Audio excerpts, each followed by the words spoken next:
You know that sound, right? That super satisfying clunk you hear every single time you press the lock button on your key fob? It's such a simple, everyday action, but it secures our cars in like an instant. But behind that one little sound, well, there's this fascinating system of electronics and mechanics all working together in perfect sync. So today, we're going to pull back the door panel and show you the unseen system that makes your car's central locking work. All right, so here's what we're going to cover. We'll kick things off with that magic button you've got in your hand. Then, we're diving deep inside the car door to meet all the key players. After that, we'll clear up some of the confusing terms for different types of locks, take a pretty surprising trip back in time, and finally, we'll look at what to do when things, go wrong.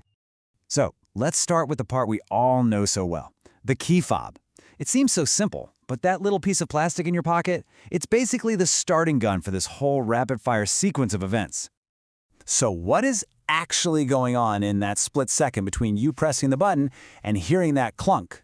Well, you're not just sending some simple on or off signal. Not at all. You're actually broadcasting a unique encrypted radio frequency code that only your car is programmed to understand.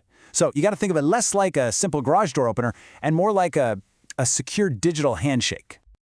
Okay, let's get into the good stuff. The signal has been sent and received. Now what? This is where all the cool electrical and mechanical parts take over to do the actual physical work. And this shows the chain of command perfectly. First, your fob zaps out its encrypted signal. Next, the car's main computer, that's the ECU, it catches it and makes sure the code is legit. Once it gets the green light, the ECU sends a command shooting through the car's wiring to every single door. And finally, boom, the actuators in each door engage, physically locking or unlocking the latch. The whole thing happens pretty much instantly. To make that a little clearer, let's think of it like this.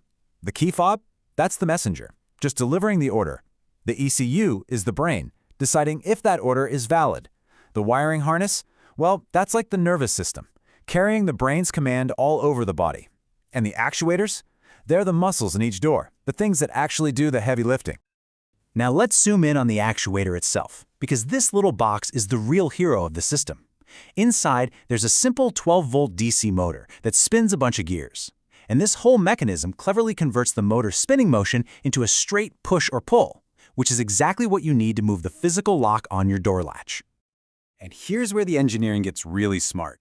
The gears inside aren't just a simple, direct connection. They're designed with a bit of free play. What that means is you can still lock or unlock the door by hand from the inside or with a key from the outside without totally stripping the gears or burning out that tiny electric motor. It's built to be tough. So the basic system is already pretty clever, but modern cars have built on it with all sorts of features for convenience and safety.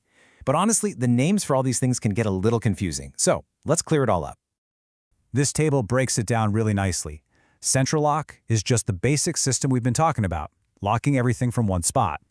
Autolock, which you might have heard called speed lock, that's a safety feature. It automatically locks the doors once you start driving and hit a certain speed. And then you have Superlock, which is a whole other level of anti-theft security. Right, so the crucial difference here is when they're used. Autolock is all about safety while you are in the car and driving. It's there to stop a door from being opened by accident. Superlock, or double locking as it's sometimes called, that's for security when you've left the car parked. It actually disables the handles on the inside of the doors. That means even if a thief smashes a window, they still can't just reach in and open the door.